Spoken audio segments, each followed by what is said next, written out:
ከዚህ በፊት መብራት ይቆፍራል መብራት ሰራ ጨረሰ ስንል ኢትዮ ቴሌኮም ደግሞ መጥቶ ይቆፍራል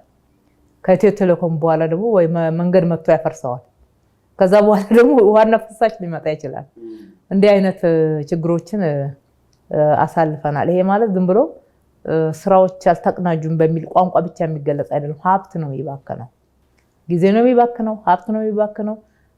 አንዱ የሌላውን ስራ ሲያበላሽ አገልግሎት ጭምር የሚቆራረጠው ተጎጂው መጨረሻ ላይ ማን ነው ማህበረሰቡ ነው የሚሆነው ይሄንን በቅንጅት መስራት እንደሚቻል ኮሪደር 1 ላይ ጀመርን ኮሪደር 2 ላይ ደግሞ በጋራ ከቅዱ ጀምሮ በጋራ ታቅዶ ከጥናቱ ጀምሮ በጋራ ከዛ በጋራ ማቀድ የጋራ ዳክት የሚባለውን ጭምር እስከመጠቀም ባንድ ቱቦ ውስጥ በጋራ በርካታ መሰረተ ልማቶችን ማስተላለፍ አንድ አካባቢ ላይ